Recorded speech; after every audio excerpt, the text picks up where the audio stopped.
Hey everybody, welcome to the Masters of Boarddom, where nothing's off the table. And it's time for a licensed game. You bet your flux capacitor. Today, it's going to take more than the power of love to straighten these timelines out as we play... What is that? What the fuck? Why? Ow, my eyes. CJ, I gotta take that board game back with me. Why is your grandfather stealing board games? Back? Back where? And how did you get a car in my apartment? How's he gonna get it out of your apartment? Back to the future! And here, this is a better game. It's also got time travel and paradoxes, but no flirting with your mom. Oh, and get that rash looked at! Which rash are you referring to? Shut up! Oh, that rash. Stop it! What are you talking about? You'll find out in about 3 months! Bye!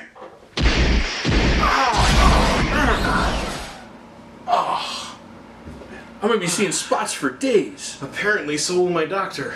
Yeah, you should get that looked at. Stop that!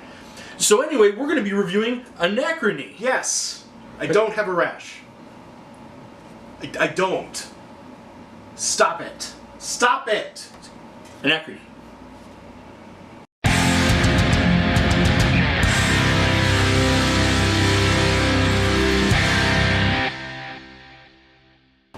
On the surface, Anachrony seems like an overly complicated worker placement game.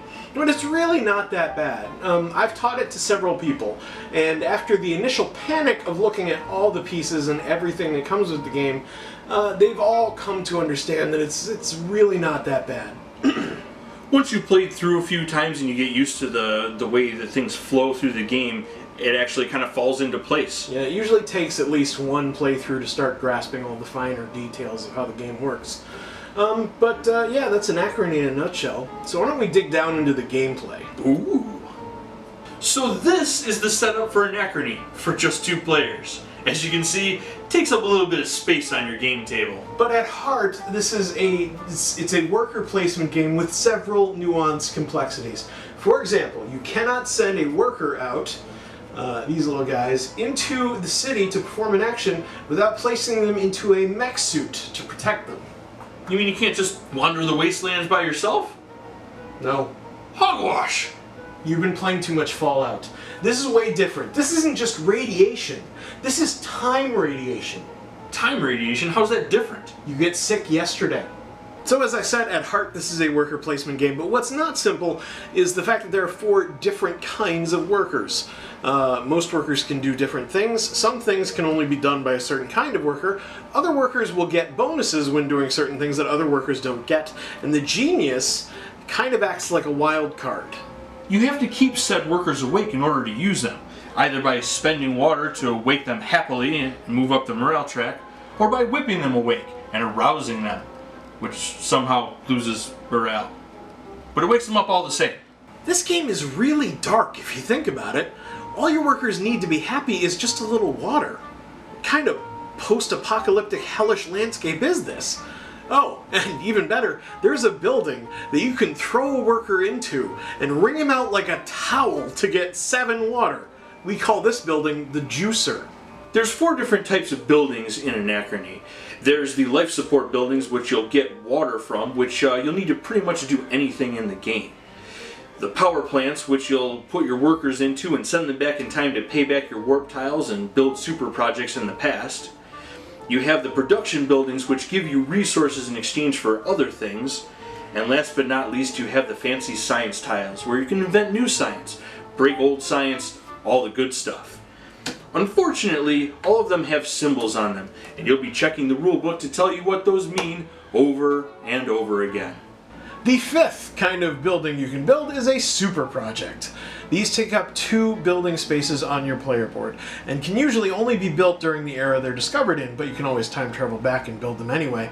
And these usually require more resources and some research in order to develop them. But they're worth more victory points, and they usually provide powerful abilities. The buildings you construct can only be used by you, and they function as kind of a engine builder for your player mat. Though it is notable that the more powerful buildings are typically worth less victory points at the end, so you have to prioritize their functionality versus the endgame victory points.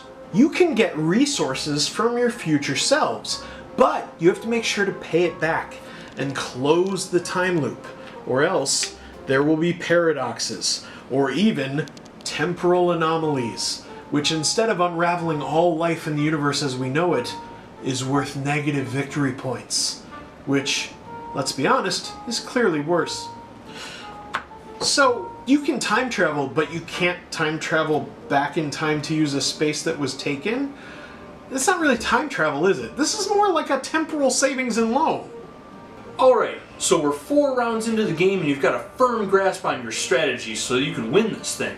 Guess what? The impact happens and everything goes to crap! Oh, now what? Well, first of all, you're going to block off 2 of your mech spaces. You can no longer use those anymore, and you've only got 1 free one. Secondly, the meteor hits and causes that thing to explode, and now it becomes an evacuate space. And on top of that, all the city spaces get covered with these fine hexes, which actually provide an excellent bonus of some kind when you use the space. But using it also means it's gone forever. Forever? Meaning no one can ever use that space again until, you enter the game and you play again. But yeah, the game ends when someone uses the last city space or when you finish the 7th and final era. Why do the building spots get superpowers at the end of the world? Science! Anachrony is point salad. There's a multitude of ways to gain victory points. Whether you're moving up the morale track by gently waking your workers with water, moving up the time travel track and removing warp tiles from the board, or constructing buildings and super projects which are worth victory points at the end of the game. Subsequently, some buildings actually give you victory points when you use them. When you recruit an administrator from the board, you get a victory point chip. And lastly, on your player card, you'll see that there's a primary objective that you have to fulfill in order to evacuate. But there's also a secondary condition which you can repeat multiple times for a buttload of victory points. How many points are in a buttload? 30 if you relax. Anachrony is a great twist on the resource gathering and worker placement genres, but I feel like that's not what the game is all about. This game is about management. You have to manage your player board, you have to manage your time travel concerns, you have to manage your victory point concerns. At the end of the day, a player with a high management skill is going to do better than a player with a low management skill. And I believe that is the primary challenge of this game. Replayability for Anachrony is solid. Each path has 2 different leaders with distinctly different abilities.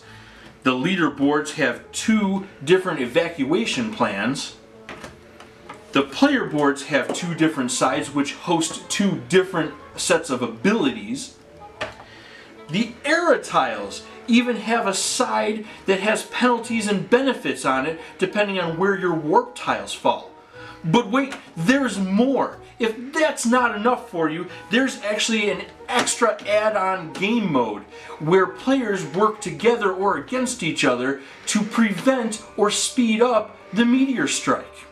And here's the real twist. If you prevent the meteor strike, there's no meteor strike. No endgame bonus. You're done. All those points you gathered, useless. There's very little player interaction in this game. Oddly, there's a sort of camaraderie between players because you're all struggling under the weight of the same problems. And yet, even though there are limited spaces in the city, it never really feels like everybody's pushing and shoving, because even if one objective is blocked because all the spaces are taken, there are so many different things you can work towards. Like, for example, there are primary and secondary evacuation conditions. You can work on maxing out the time track, you can work on maxing out the morale track, you can work on getting end-of-game bonus cards. There are so many different options that it never feels like there's no options. This is one of the weightiest games we've ever played, to the point where I feel like a nap after every gameplay. The heavy subject matter doesn't help. One game I felt like a real sociopath because I spent most of the game feeding scientists to the juicer so that I could get water. And it's emotionally intense too. As you approach the final round, you'll either be convinced that you've done very well, or convinced that you've failed entirely and trying to mitigate the damage on your last turn while there may not be spots on the board left to do so. The art on the board, components, and tiles is exceptional. It really fits the theme, and the quality of the materials is quite high, but I am not a fan of the box for two big reasons. First of all, this is probably the least sexy box art I've seen since Troy's. There's nothing going on here, just a fancy shape. And board game developers usually go to some kind of lengths, some effort, to try and make everything in the box fit neatly. This one, not so much. Admin for this game is a pain in the ass. It takes forever to set up because there are so many different pieces. And there's no real storage solution or systematic setups in the box whatsoever. So without some third-party storage solution, you're probably going to do what I do and just throw everything into its own baggie and just toss them all haphazardly into the box. And they're going to come out the same way. So what's the word, Aaron? It's allegrophobic. Okay. Alright, I made it. Hey, CJ, what's the word? You missed it. No, what? No, I can't have missed it. Oh my god, I don't have a watch. Oh, Take the time to Google it. I didn't... Like most of your life, time is going to be a constant pressure in this game. You will have at most 7 rounds in which to gather your resources, construct your buildings, manage your workers, manage the timeline, manage your warp tiles, keep your workers motivated, whether by whip or by water. The clock never stops ticking. And someone could even end the game early if they take the last city tile. And you are constantly aware of this pressure, because it's the same pressure your friends are under. And it leads to this sort of social interaction. I said before that there was little player interaction, and it's true, you can't really get in your friend's way all that much. But there was a sort of social interaction where we talked openly about our plans, we joked about the things we were trying to do and failing. And it's for this reason, and because I find Anachrony to be kind of an engrossing puzzle, that I would say that Anachrony is a good game. But I would not recommend it to everyone. This is a try before you buy, because some are going to be turned off by the complexity, while others may thrive. There's a learning curve to understanding and playing Anachrony well, but there's enough diversity to the game between the game modes, the different paths, and the different leaders to add a constant challenge, even when you think you know what you're doing. Even though I haven't managed to string together a victory, I still enjoy playing the game, and I appreciate the replayability. I enjoy a game that has options, even if not all of those options necessarily gel that well together. For instance, I didn't really like the Doomsday mechanic. I thought it would add a cool teamwork mechanic to the game, but instead it added complication to an already convoluted game. Anachrony is a taxing race against the clock to ready your rocket ship for blastoff, and you better bring enough victory points for the ride. Alright, so where's this rocket ship blasting off to anyway? Well, Oh my god! Stop it! We're blasting off to the future! you're getting more tire tracks on the carpet! Here, remember to give yourself some water in 20 years. Time travel makes you thirsty. It also makes a strange squelching sound.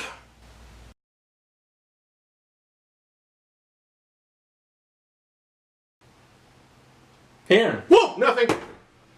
don't forget to tell everybody to like and subscribe. Oh, yeah, absolutely. Like and subscribe. You look at these videos, covering my friend here, or just don't look at what I was looking at on my laptop at all, and we'll be good.